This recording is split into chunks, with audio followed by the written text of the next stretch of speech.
The BBC has been making period dramas for over 70 years.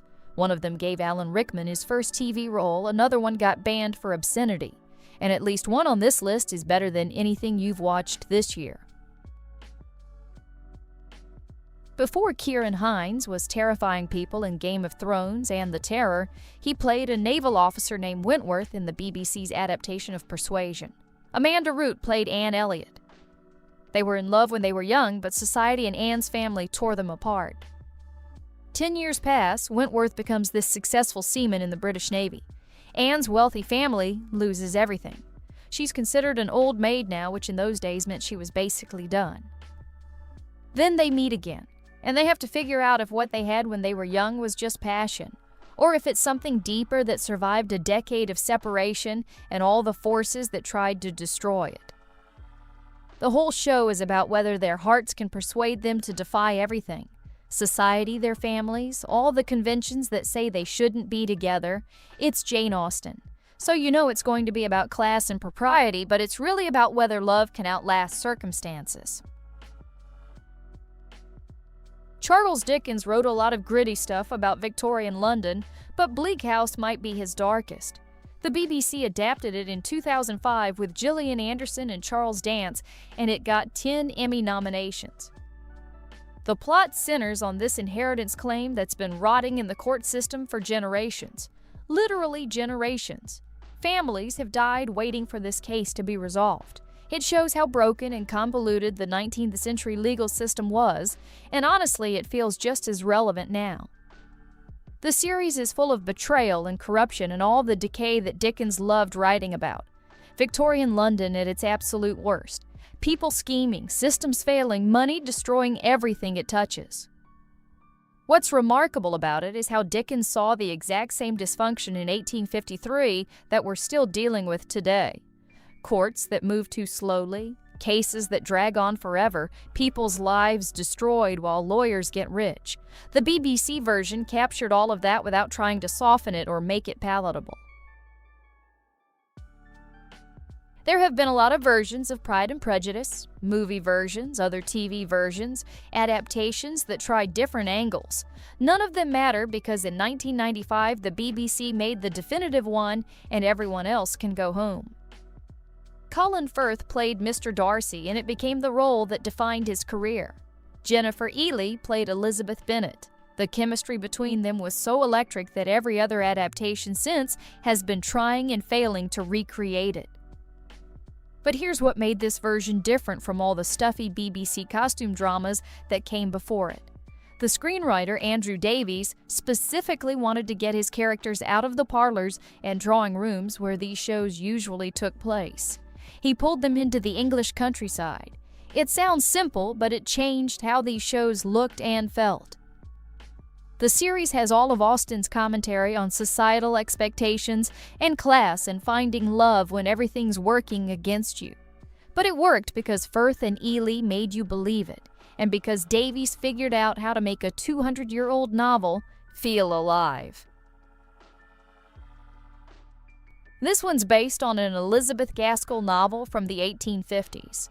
A clergyman's daughter named Margaret leaves her comfortable life in southern England and moves to the industrial north. She meets a mill owner named John Thornton and immediately thinks he's a ruthless bastard exploiting his workers. He thinks she's a stuck-up southerner who doesn't understand how the world actually works. They hate each other. And then over the course of the series, they both realize they're wrong. She sees that his iron hand is actually protecting his employees in ways she didn't understand. He realizes her pride isn't condescension, she just genuinely doesn't know how life works in the North. What makes it compelling is that they're both naive about each other's worlds, and watching those misconceptions break down while their animosity turns into something else is the whole point. It's really about two people from completely different worlds figuring each other out.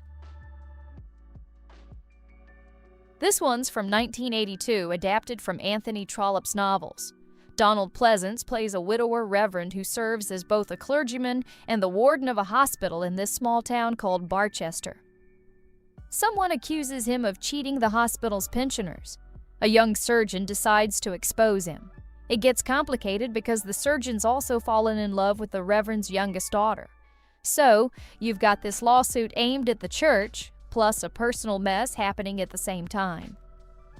Then there's the Reverend's son-in-law, who's an egotistical archdeacon trying to fight off a newly arrived bishop, the bishop's imperious wife, and the bishop's chaplain. The chaplain here was played by Alan Rickman in his first television role ever. So you've got all these people scheming against each other in a small English town, the church fighting itself, families tearing each other apart. It's a power struggle dressed up in Victorian propriety. And Trollope understood exactly how petty and vicious people could be when religion and money were involved. Peaky Blinders came out in 2013 looking nothing like a traditional BBC period drama.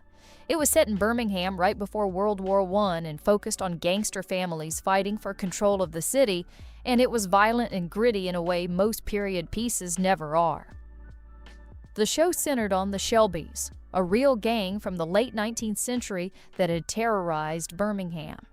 Tommy Shelby, played by Cillian Murphy, became the lead, and the whole thing was about working-class British life portrayed authentically instead of through some sanitized historical lens. It ran for 6 seasons, and it kept winning BAFTA TV awards for Best Drama Series. There's also a follow-up movie on the way. In 2001, the BBC adapted The Way We Live Now, which is Anthony Trollope's novel about greed and corruption in Victorian London. The story follows Augustus Melmotte, an Austrian financier who shows up in London wanting to transform himself into a proper English gentleman. Melmotte is like some theatrical force who upended London's financial markets and society while climbing his way up. Every win and loss in the House of Commons feels huge. The whole thing has this Dickensian quality with a massive ensemble cast and commentary on how society was falling apart morally. Trollope wrote it to expose Victorian greed, and the BBC adaptation didn't pull any punches about that message. Everyone thinks Downton Abbey invented the whole wealthy family upstairs, servants downstairs format, but there was this show that did it 40 years earlier called Upstairs Downstairs, and it pretty much created the template that every period drama since has copied. It premiered in 1971 and followed the Bellamy family at their London townhouse from 1903 to 1930. The family upstairs dealt with London society and watched their fortunes go up and down depending on what was fashionable that season. The servants downstairs provided commentary while serving generation after generation of Bellamys through the Edwardian era, World War I, and into the Great Depression. The show ran for 5 seasons, won multiple BAFTAs, and basically pioneered this entire genre. When people praise Downton for its format, they're really praising what Upstairs Downstairs figured out decades earlier. The 1999 adaptation of Great Expectations is probably one of the better Dickens adaptations the BBC has done. Ioan Gruffudd played Pip, the orphan who suddenly gets a massive fortune from a mysterious benefactor who insists on staying anonymous. Pip's in love with Estella, who's the ward of Miss Havisham, and he knows being a blacksmith's apprentice isn't going to impress her. When this stranger gives him money to become a gentleman, it's supposed to solve everything. But the whole story is really about whether this transformation is going to give Pip what he wants or destroy him in the process. It's classic Dickens territory. Class, ambition, who you are versus who you want to be, and the BBC brought it to life pretty faithfully. Madame Bovary came out in 2000 with Frances O'Connor playing Emma. The original Flaubert novel was so scandalous when it was published in 1857 that French courts banned it for obscenity, which tells you everything about the character. Emma's stuck in rural Normandy with her vivid imagination and all the dreams about having a more exciting life than what's available to her. She's read too many romantic novels and built up expectations, which makes her vulnerable to anyone who knows how to exploit dreamers. The BBC cast Greg Wise, Hugh Bonneville, and Hugh Dancy as the men surrounding Emma, and the adaptation leaned into the sensuality that got the book banned in the first place. It knew exactly what kind of story it was telling and didn't try to soften it. Back in 1976, the BBC adapted Robert Graves' novel and made something that feels like it could have aired on HBO 40 years later.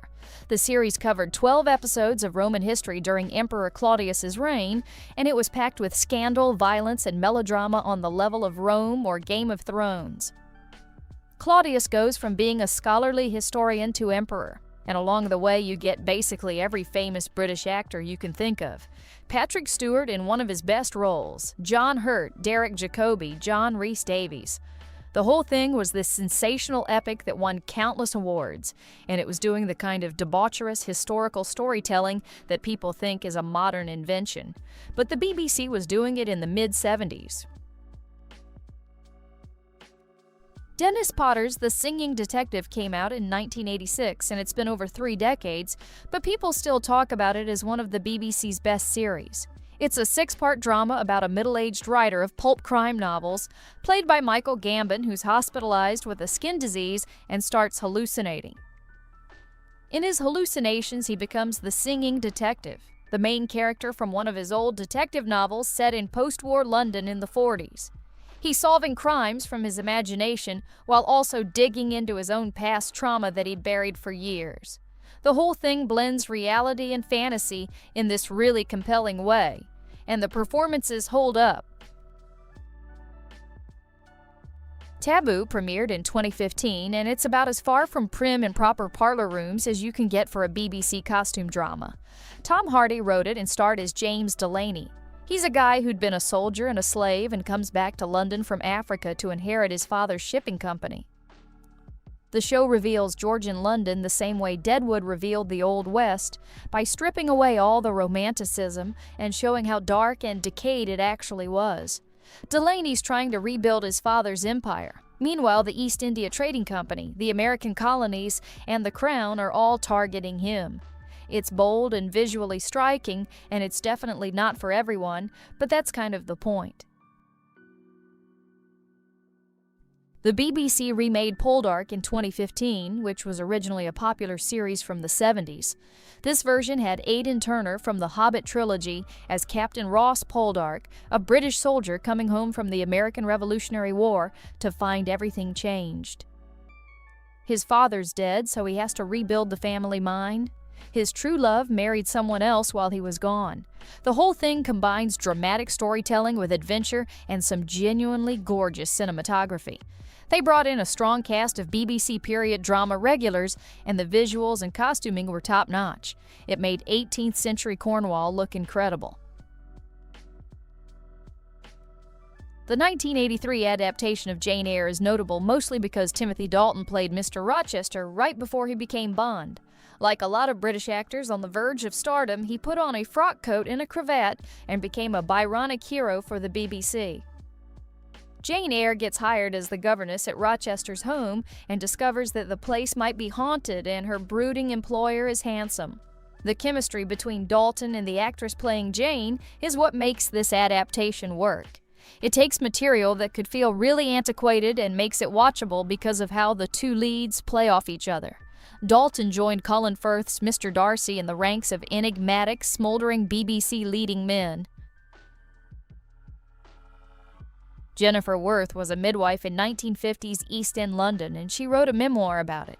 The BBC turned it into a series. Worth shows up expecting to work at a hospital. Instead, she ends up at Nonnatus House, which is a convent. The nuns there are also trained nurses who go out into the East End delivering babies. This is one of the poorest parts of London, and these women are dealing with births in cramped apartments with basically no medical resources. What the show gets right is it doesn't romanticize any of it. Poverty isn't charming here. These births are dangerous. But the show also doesn't wallow in misery because it's focused on the nuns and nurses actually doing the work. There's real warmth there, real humor in how this community of unconventional women operates.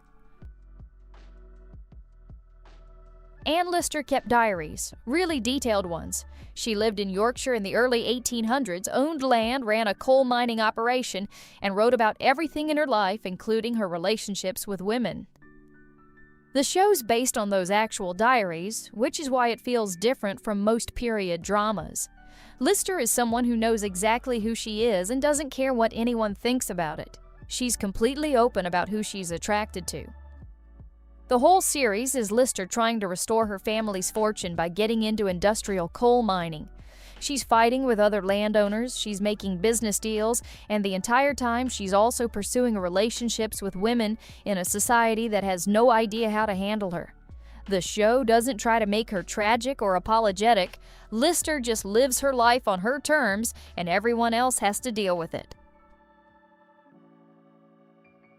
Flora Thompson wrote a memoir about growing up in rural England at the end of the 1800s. A young woman, Laura Timmins, leaves her tiny village and goes to work in a bigger town called Candleford. The show's really about Laura's relationship with her mother's cousin, Dorcas Lane. Dorcas runs the post office in Candleford, and she's got this massive personality that just fills up every room she's in. She shows Laura that there are ways to be a woman in Victorian England that Laura never saw growing up in her village. The series ran for 4 seasons, and it never tried to be bigger than it was. There's a new post office inspector who shows up and starts questioning how Dorcas does things. A harvest fails and people go hungry. Disease comes through.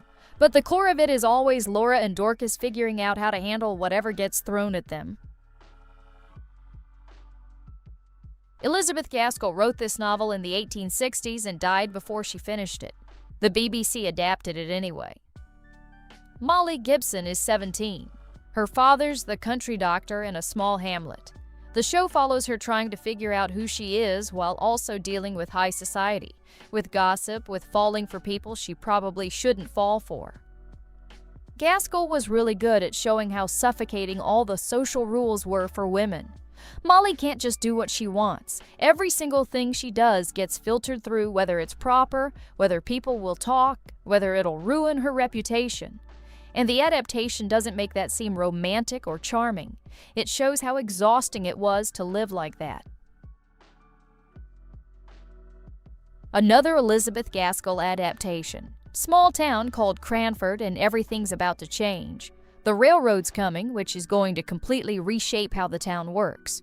A new doctor moves in with medical ideas nobody's heard of. People from outside start settling there. The townspeople have lived their whole lives a certain way, and now they have to adjust whether they want to or not. What's different about Cranford is it focuses on older characters. These aren't young people finding themselves. These are women and men in their 50s and 60s who built their entire identities around a way of life that's disappearing. The show's set during the industrial age when rural England was getting swallowed up by cities and factories. And it doesn't make that seem inevitable or positive, it just shows how hard it was for people watching their world vanish.